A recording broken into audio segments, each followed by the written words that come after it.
பல படங்கள் போய் ரீச் ஆயிருக்கு. ஸோ ஒவ்வொரு கதையும் அந்த கதை வந்து மக்களுடன் ஒன்றிணைந்து இருக்கும்போது அது வந்து ஆண்டாண்டு காலமாக வாழ்ந்து கொண்டே இருக்கிறது அப்படின்னு தான் சொல்கிறேன். அந்த விதத்தில் ஸ்ரீகணேசன் இந்த கதை சொல்லும்போது ஃபஸ்ட்டு எனக்கு நிறையா கேள்விகள்லாம் இருந்தது.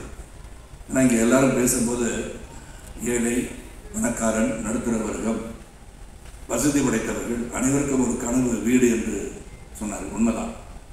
அந்த வீடு எல்லாரையும் கட்ட முடியுமான்றது தெரியாது. அது கனவாகவே இருந்து மறைந்து விடுவார். இது வந்து எப்படி எல்லாருமே வீடு கட்டணும்னு ஆசை இருக்கா? ஏன்னா வேகமாக வளர்ந்து கொண்டிருக்கின்ற இந்த காலங்களில் வீடு இருந்தால் தான் என்ன, வாடகை வீட்டில் இருந்தானே, சொந்த வீட்டில் இருந்தானே, ஒரு வீடு இருக்குது, அது நிம்மதியாக வாழ்ந்தாலே போதுமே அப்படின்னு நினைக்கின்ற காலம் கூட உண்டு.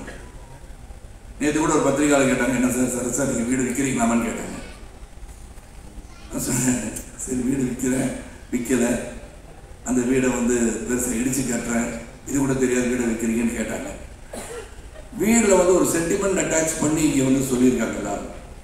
Of course when you build a home, அது முதல் முறையாக உழைத்து சம்பாதித்து கட்டுகின்ற இல்லத்தை உண்மையாக பெருமையாக பார்க்க வேண்டிய சூழல் தான் அனைவருக்கு இருக்கணுன்றதுல வந்து எந்த ஒரு கருத்து வேறுபாடும் கிடையாது. அது நான் கேட்ட ஒரே கேள்வி, ஸ்ரீ இது வந்து ரீச் ஆகுமா? எல்லாருக்கும் வீடு கட்டணுன்ற ஆசை இருக்கா? இல்லாட்டி சம்பாரித்து நல்லா இருக்கணும், குழந்தை குட்டி நல்லா இருக்கணும், வருங்காலம் நல்லா இருக்கணும், சேமித்து வைக்கணும்னு நினைப்பாங்க, வீடு கட்டணும்னு நினைப்பாங்களா என்று ஒரு கேள்வி தான் வந்தது. ஆனால் இந்த படத்தில் வந்து நடிக்க ஆரம்பிச்சதுலேருந்து I feel as, I think a home, a roof above the head is compulsory in the past. அது வந்து இங்கே வந்து இதான் அருணை பற்றி ராம் சார் சொல்லும்போது எல்லாருமே அதே பாதையில் தான் வந்துருக்கு. வானத்திலிருந்து குறித்த நட்சத்திர பண்ண நம்ம எல்லோரும் உழைத்து கஷ்டப்பட்டு இந்த கஷ்டத்தை உள்ளடக்கி நாம் வாழ்ந்து கொண்டிருக்கிறோம் என்பது உண்மை. நான் அருணை பற்றி சொல்லும்போது அருண் வந்து இந்த மேடையில் நான் போன பிறகு அனௌன்ஸ் பண்ணுவார். இந்த மாதிரி அவர் அடுத்த படத்தை கதாநாயகனாக நடிக்கிறதுக்காக தான் இன்றைக்கி ஷேவ் பண்ணிவிட்டு க்ளீன் ஷேவோட வந்திருக்கான்னு நான் நினைக்கிறேன். மனசில் படுது. அது தேவயானி இயக்கத்தில் நடிப்பாருன்னு நான் நினைக்கிறேன். நான் ஏற்கனவே ஒரு படம் ஒத்துக்கிட்டாரு. தேவயானி இயக்க சாந்தி டாக்கீஸ் வந்து தயாரிக்க நானும் சித்து நடிக்கிறத ஒப்புதல் தளித்து விட்டோம். அதனால் அது பண்ணுவாரன் நம்பிக்கையோடு தான் நான் பேசுகிறேன். நான் தேவயானி டைரக்டர் வேறு ஆகிட்டாங்க. ஸோ இங்கே படத்தில் வந்து நீங்கள் ட்ரெய்லர் பார்க்கும்போதும் சரி, பக்கத்தில் சைத்ரா பண்ணி கேட்டாங்க, சரத் சார் என்ன கண்ணீர் வந்தது போல் தெரியுதுன்னு சொன்னாங்க. கண்ணீர் வந்தது போல் தெரியவில்லை, உண்மையாக கண்ணீர் வந்தது தான் என்று சொன்னேன். ஏன்னா it is so emotional to look at it. Way it is editor பேசிட்டு இருந்தாங்க. And DK Siddhan work with this initially. இது ஒரு வாழ்க்கைக்கு இன்று மக்களோடு மக்களாக இணைந்து பார்க்கும்போது இந்த குடும்பம், ஏன்னா குடும்பம் தான் மெயின், இது ஸ்ட்ரென்த். அது டிஸ்இன்டகிரேட் ஆகக்கூடாது. எந்த ஒரு சூழலும் தாய் தந்தையை வணங்குவதுன்னு சொல்கிற மாதிரி அந்த குடும்பத்தை வந்து ஒற்றுமையாக வைத்திருப்பதே மிக மிக கடினம் இந்த காலகட்டத்தில். இந்த படத்தில் பார்த்தீங்கன்னா அவ்வளோ சோதனைகள். நீங்கள் ட்ரெய்லர் பார்க்கும்போது நான் சொல்கிறேன், படத்தை நீங்கள் பார்த்து தெரிஞ்சுக்குவீங்க. அந்த வேதனைகளின் சோதனையும் வருகின்ற காலகட்டத்தில் நினைத்திருந்தது நடக்கிறதா இல்லையான்னு அந்த கதை. அதுவும் ஸ்ரீகணேஷ் வந்து சித்தரித்த விதம் யதார்த்தமாக வாழ்க்கையில் இப்படி தான் இந்த நடுத்தர குடும்பம்னா இப்படி தான் இருக்கும். படிக்க வைக்கிறது எப்படி, கல்லூரிக்கு போகிறது எப்படி, கல்லூரி வேலை கிடைக்கிறது எப்படி, கல்யாணம் பண்ணி வைக்கிறது எப்படி, உடல்நலம் சரியில்லாத பணம் எப்படி, இதெல்லாம் தாண்டி உங்கள் கடமை வெற்றி பெற வேண்டும் என்று சொன்னால் மிக மிக கடினம் என்பதை உணர்த்துகின்ற ஒரு படம் இது. நான் கடைசியில் வெற்றி பெற வேண்டும் என்று சொல்கின்ற படமும் இது. அந்த கடைசியில் ஜெயிக்கணும்னு சொன்னது பார்த்தீங்களா, தட் இஸ் அவர் ஸ்டாண்ட். நான் life is full of challenges. என்னை பொறுத்த வரைக்கும் லாட் ஆஃப் ரிஸ்க் அதை இதை வந்து சாதிச்சு காட்டணும். எந்த இடத்துலையும் மனசை வந்து விட்டுறக்கூடாது. இது கூட இன்டர்வியூ நாசித் அண்ட் தேவயானி சொல்லும்போது ரவிக்குமார் சார் கேட்டாங்க, நான் வந்து ஒரு தேர்தலில் வந்து மிகப்பெரிய தேர்தலில் தோல்வி பெற்று வந்துட்டு இருக்க வழியில் வந்து நாளைக்கு ஷூட்டிங் எங்கேன்னு கேட்டேன். இல்லை சார் கேன்சல் பண்ணிட்டேன் அப்படின்னா. எதுக்கு சார்னு கேட்டேன். இல்லை இந்த நேரத்தில் இந்த எமோஷனில் எப்படின்னாங்க. நான் சொன்னேன், சார் அது வேறு இது வேறு, நாங்கள் ஷூட்டிங்லேயும் வந்து நடிக்கிறேன்னு சொன்னேன். That should be your attitude. That should be the attitude to think. ஏன்னா நம்ம தோல்வி என்பதை வந்து நம்ம நினச்சிக்கிட்டே இருந்தோம்னா வெற்றி வரவே வராது. பல தோல்விகளை கடந்து வருவதுதான் வாழ்க்கை என்று உணர்ந்தவன் நான். நான் பிஎஸ்சி கணிதம் படித்து விட்டு நான் வந்து சைக்கிளில் போய் பேப்பர் போட்டு ஒரு பத்திரிகையாளராக, சைக்கிள் கடையில் வந்து சைக்கிள் ஃபிட்டராக, நான் அருணை பற்றி சொல்கிறேன். I want to say about myself, many people may not know that. நான் ஒன்றும் எங்கேயோ வானத்தந்து குதிச்ச நட்சத்திரம் கிடையாது. எங்கள் அப்பாவுக்கு 5000 ரூபா தான் சம்பளம்.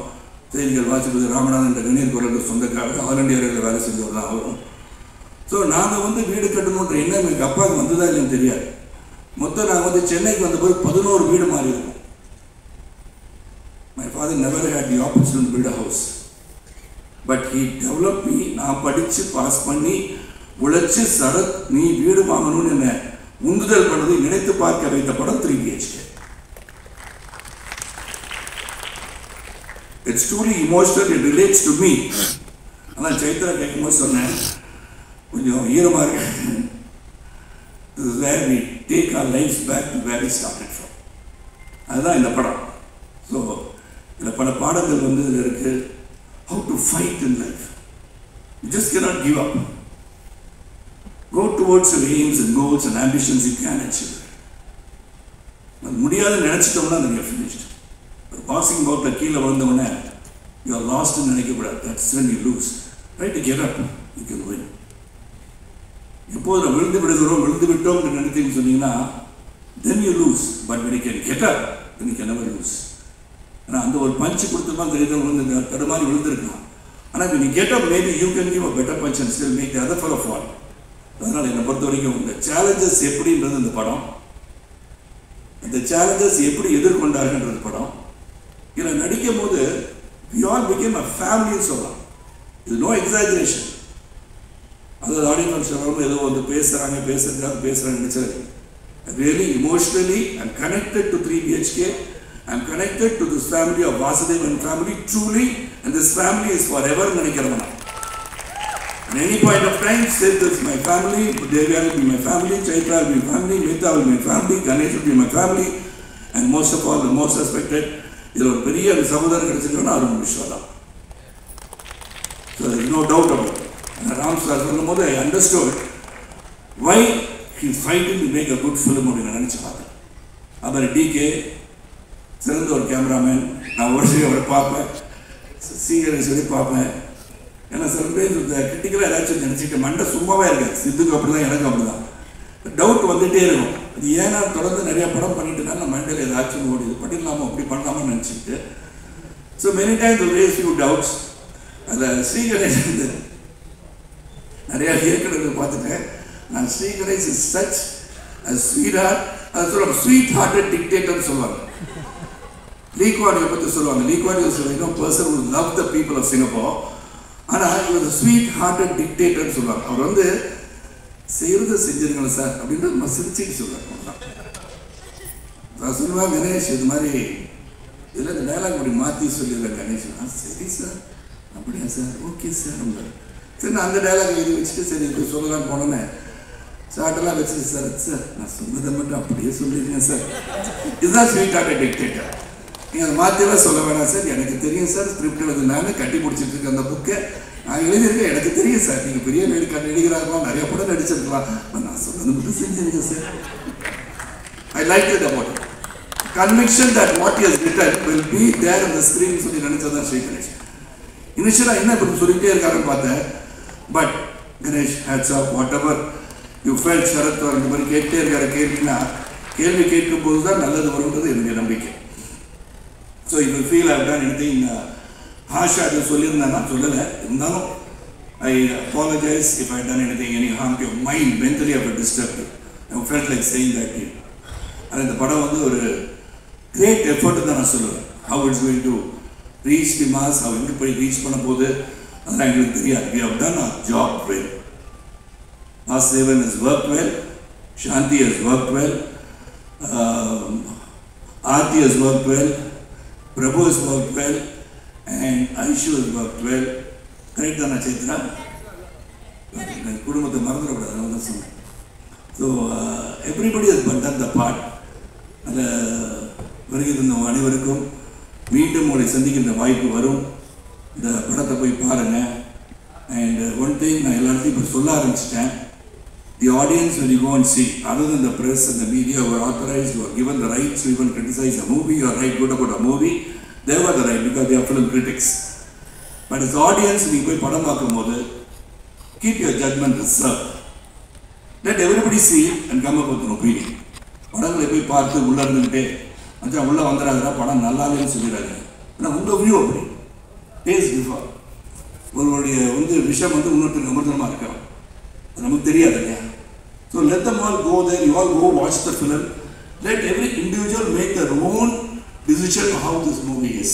அப்படி பண்ணால் இந்த கலை உலகம் என்றும் நிலைத்து நிற்கும் என்று சொல்லி உங்களை விட்டு இங்கிருந்து பிரிந்து செல்வதற்கு மனம் இல்லாவிட்டாலும் இன்று இருக்கிற இந்த அப்பாயின்மெண்ட் அப்படி that I won't go anywhere.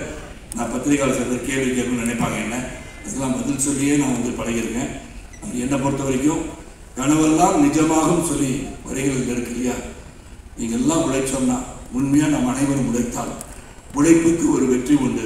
உழைப்பவரே உயர்ந்தவர், உழைப்பு உயர்வு தரும் என்று புரட்சித் தலைவர் பக்கத்திலும் கையெழுத்திட்டது போல உழைப்பவரே உயர்ந்தவர் என்ற எண்ணத்தோடு நாம் அனைவரும் உயர்வோம்.